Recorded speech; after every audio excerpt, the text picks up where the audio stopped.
A neblina no norte do estado de Nova York não era como a da cidade. Não era apenas vapor e poluição. Era densa, fria e parecia ter um peso próprio, como se estivesse tentando abafar os gritos antes mesmo de serem soltos. 20 amigas, 5 carros, uma promessa de um fim de semana épico para comemorar o fim da faculdade. O destino era a fazenda Blackwood, uma propriedade vasta e isolada que pertencia à família de Julian, o líder informal do grupo. É um lugar para desconectar, disse Julian, ajustando os óculos enquanto dirigia o SUV na liderança do comboio. Sem Wi-Fi, sem sinal de celular, apenas nós, a floresta e o silêncio. Se ele soubesse que o silêncio seria o primeiro a morrer, talvez tivesse dado meia volta. A chegada. A fazenda era uma construção colonial imponente, cercada por carvalhos centenários que pareciam garras espetadas contra o céu cinzento. Ao chegarem, o clima era de euforia. Jovens como Sarah, a aspirante a fotógrafa, Marcos, o atleta, e um Inhal, o nerd tímido, descarregavam malas e bebidas. Olhem o tamanho daquela lua, observou Sarah, apontando para o horizonte. A lua cheia estava subindo, uma esfera de prata polida que parecia grande demais para o céu. Era a chamada Lua do Caçador. Naquela noite, ela atingiria seu ápice. O jantar foi barulhento. 20 pessoas espremidas em uma mesa de madeira maciça, rindo, relembrando histórias e bebendo cidra local. Mas, conforme a noite avançava, o isolamento começou a se infiltrar. O vento batia nas janelas de vidro grosso com uma insistência perturbadora. O primeiro uivo. Por volta das 11 da noite, o primeiro som rasgou o ar. Não era o uivo de um lobo comum, era um som gutural, que começava em uma frequência baixa, que vibrava nos ossos, e terminava em um grito quase humano. Coiotes? Perguntou Leo, a voz falhando. Grandes demais para coiotes, respondeu Julian, franzindo a testa. Talvez lobos cinzentos, embora digam que eles não venham mais para cá. O grupo decidiu ignorar. O álcool ajudava a entorpecer o medo. Mas então, as luzes piscaram. O gerador da fazenda, localizado em um galpão a 50 metros da casa principal, tossiu e morreu. Eu vou lá, disse Marcos, querendo impressionar as garotas. Deve ser só o combustível. Ele pegou uma lanterna pesada e saiu. 10 minutos se passaram, 15, 20. Marcos, gritou Sarah da varanda. Nenhuma resposta. Apenas o som do vento. Sarah acionou o flash de sua câmera, disparando luz branca na escuridão.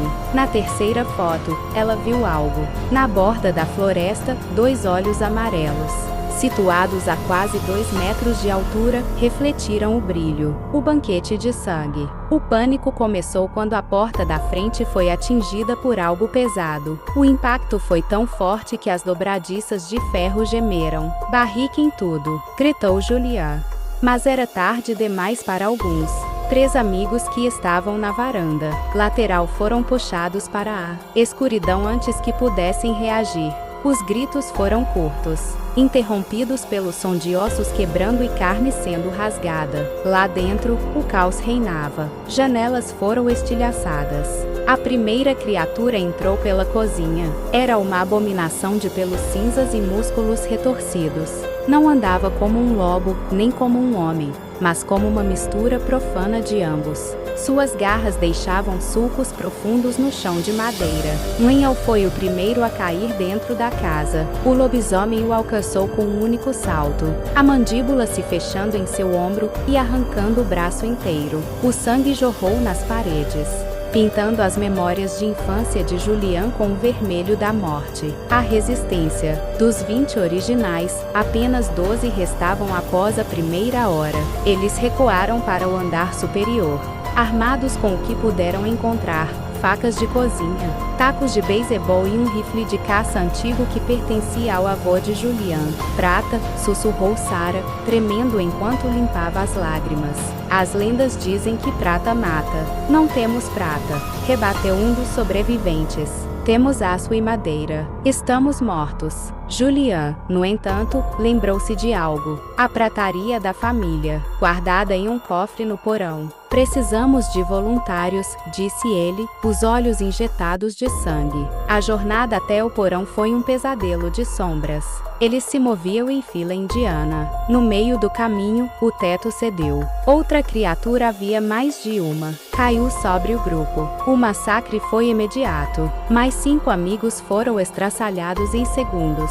Julian, Sarah e Lynn, o que milagrosamente ainda respirava. Embora em choque, conseguiram chegar ao porão. Eles derreteram os talheres de prata em um maçarico de oficina, moldando pontas improvisadas para flechas e facas.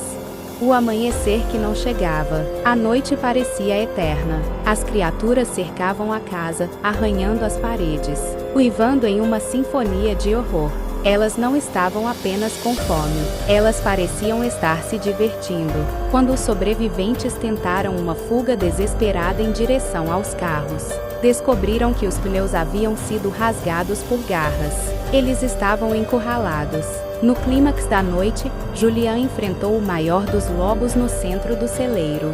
Com uma faca de prata improvisada, ele conseguiu perfurar o coração da fera, mas não antes de ser mordido profundamente no peito. A criatura caiu, voltando à forma humana diante de seus olhos. Era o xerife da cidade local. O ciclo, sussurrou o homem moribundo, nunca para. O epílogo, o custo da sobrevivência. Quando o sol finalmente surgiu sobre as colinas de Nova York, o cenário era de um matadouro. Dos 20 amigos, apenas Sarah saiu andando daquela fazenda. Ela foi encontrada pela polícia local 2 dias depois, vagando pela estrada com a câmera fotográfica pendurada no pescoço. Ela não falava, apenas apontava para a floresta. Nas fotos recuperadas da câmera, não havia apenas monstros.